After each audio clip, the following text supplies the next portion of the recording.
上個月收到熊仔叔叔個電郵話，又講故事咯喎，講咩故事啊？佢話講狼來了喎，講狼來了，好咁啊，講狼來了啦。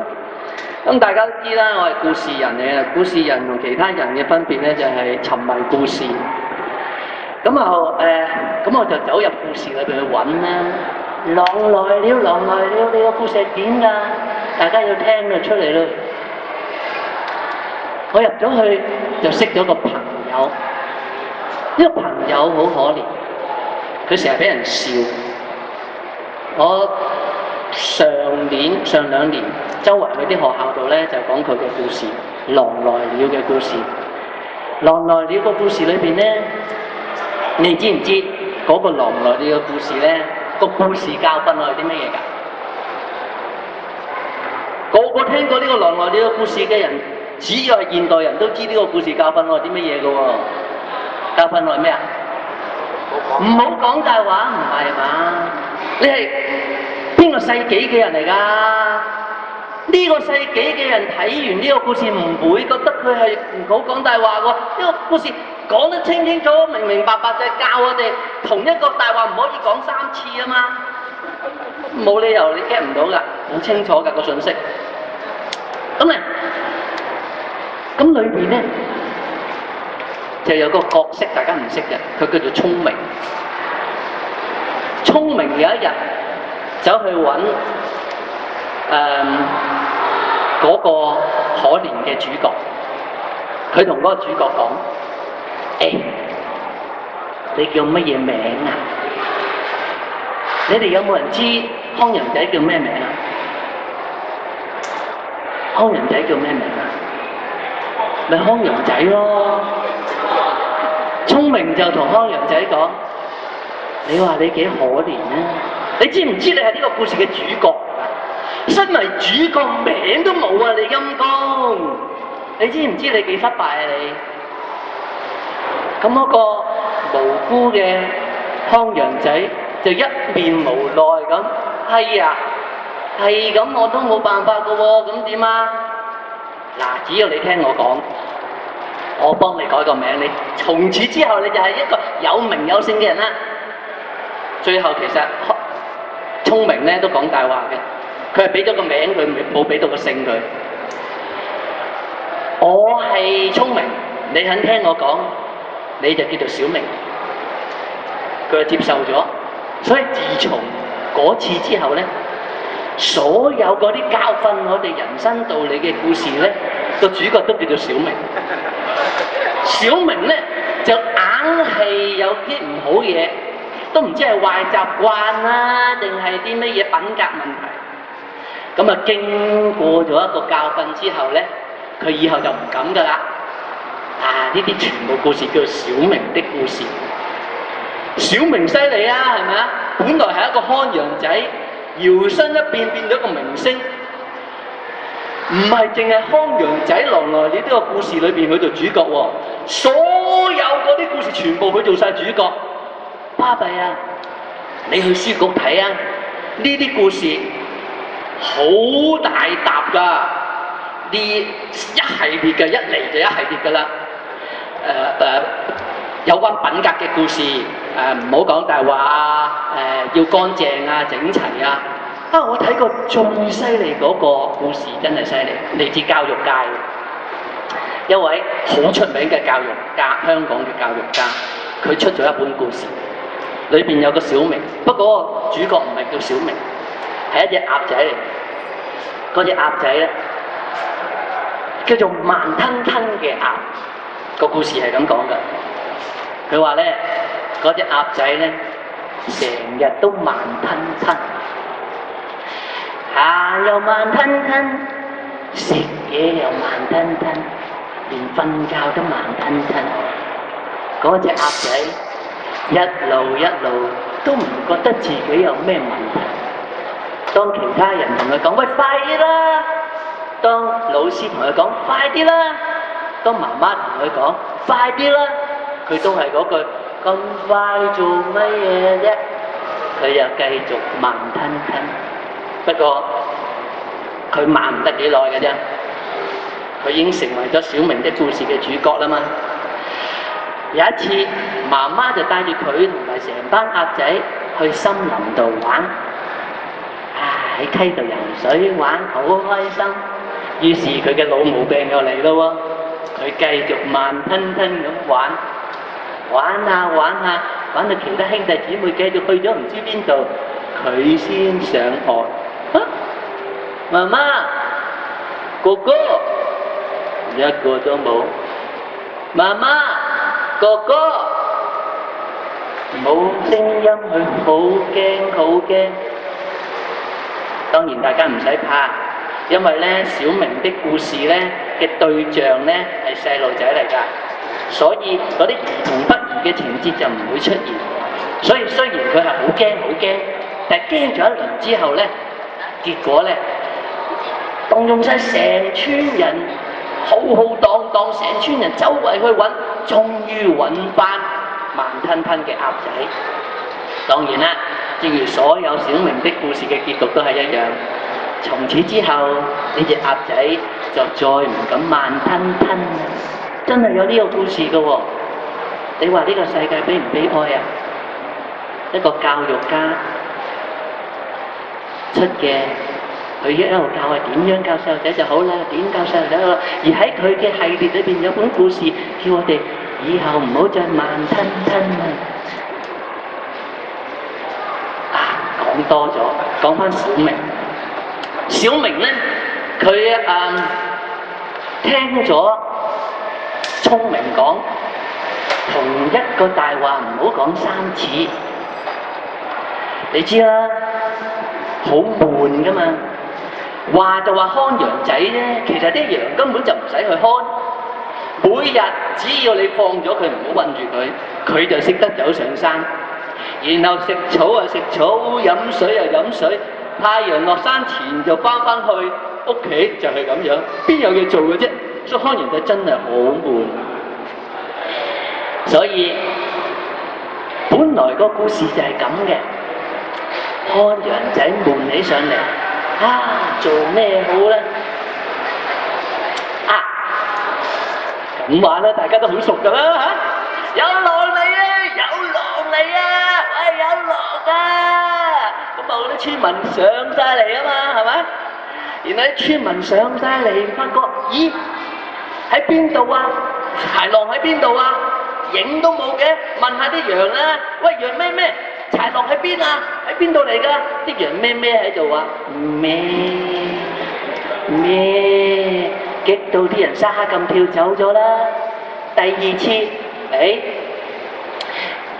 個故事咧已經有咗聰明嘅介入啦，佢唔再叫有狼嚟啦，佢喺度話好悶好悶，咁點咩咧？咁樣咪得咯，佢將對手擺喺地下度，爬上嗰嚿石頭，岳高個頭，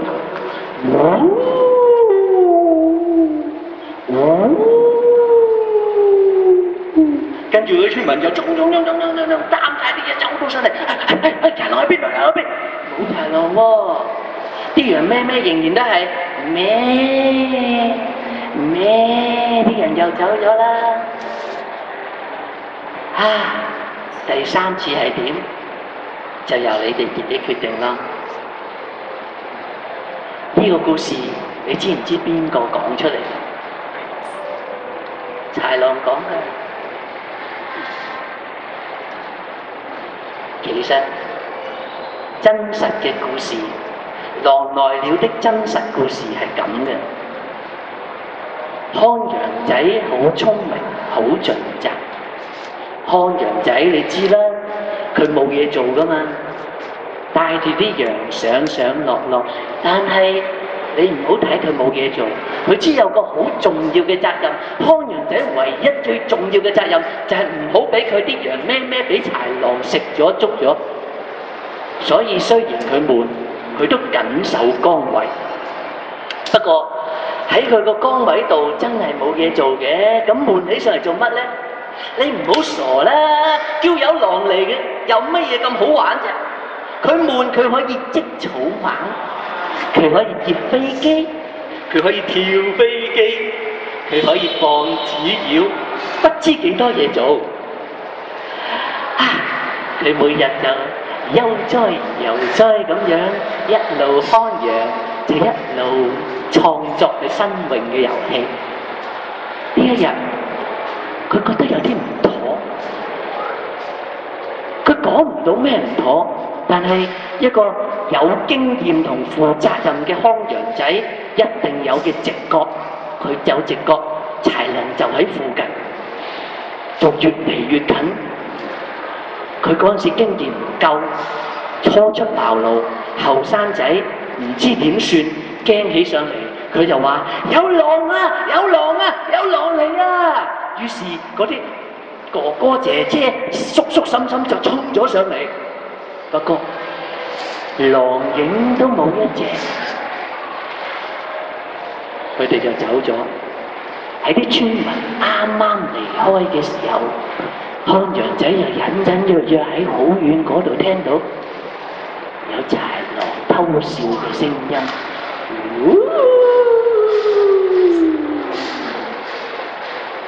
到咗第二日，看羊仔更加謹慎、更加小心咁樣帶住佢啲羊，睇住啲羊。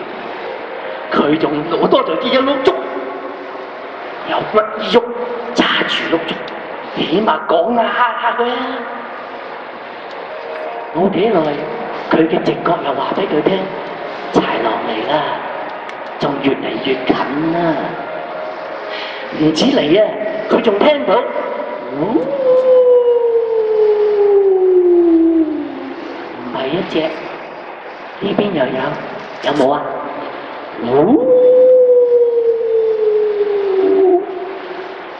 你估呢度有幾多隻豺狼？俾啲聲嚟聽下。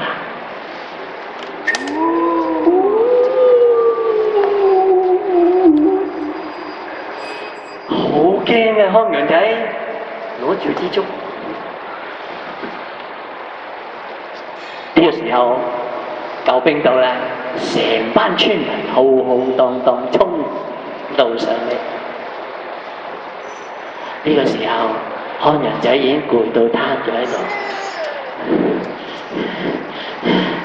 嗰班憤怒嘅村民指住佢，又呃我哋，已經第二次㗎啦喎，第三次我哋唔會再睬你㗎。看羊仔起身話：乜，佢哋已經走晒啦。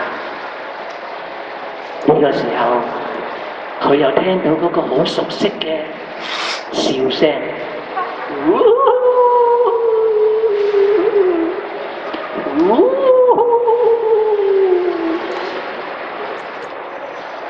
自從呢件事發生之後，大家都熟悉呢個狼來了嘅故事，就傳到周圍都係。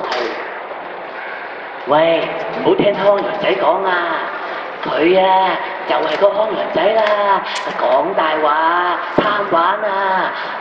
喂，唔好聽看羊仔講啊！佢講大話㗎，話有狼嚟喎，冇㗎，講大話㗎！喂，唔好聽佢講，唔好聽佢講，唔好聽佢講啊！佢喺度搞震㗎啫，呢啲看羊仔喺度搞震嘅啫。呢個世界冇豺狼嘅，一隻都冇啊！佢都話一隻都冇啊！過咗好多年，好多年，看羊仔繼續好努力咁樣去看守羊群，佢希望豺狼唔會傷害到佢啲羊，但係豺狼喺附近，佢叫又好，或者豺狼真係嚟擔走咗隻羊都好，都冇人信佢有豺狼嚟。佢話唔係喎，呢一隻已經入咗去咯喎，聽講6個月喎，真係有㗎。擔咗去啦，冇嘅。你個故事我哋好熟啦，看羊仔，我哋唔會信你㗎。我哋教細路仔都唔信你看羊仔啊。所以再冇人信康陽仔，佢繼續喺度叫，又叫啦！嗰班人好煩㗎，係又叫又唔係又叫，真係麻鬼煩，嘈住晒，擾亂社會安寧啊！小心啊！一路，康陽仔發覺過咗冇幾耐咧，豺狼唔止嚟擔羊啦，佢見到有個村民，佢係村民，個個都話佢係村民，但係康陽仔話：喂，大家睇下，豺狼嚟㗎，佢係豺狼嚟㗎。啲人話黐線嘅，送去瘋人院啦。後來佢發覺點解越嚟越多豺狼嘅？跟住有一日佢發覺村長都係豺狼嚟啊！呢個時候佢一隻羊都冇，已經偷啊、搶啊、食啊冇晒，佢都唔使康陽，但係村民嘅生命比羊更貴重啊！佢想同啲村民講：啲豺狼喺你側邊啊！個村長係豺狼嚟啊！啲人話：康陽仔，你醒下啦！你唔好再傻啦！咁多年咯，你仲叫乜嘢啫？你由憤怒青年變咗憤怒老年、憤怒中年，你唔好傻，唔好叫啦！冇人信你噶啦！不過喺呢個時候，佢好唔開心咁喺路邊坐喺度，佢見到嗰啲其實係豺狼嘅嗰啲村民行埋嚟圍住佢，村長就喺中間，佢哋全部放對手喺地下，高個頭喺住對住佢叫，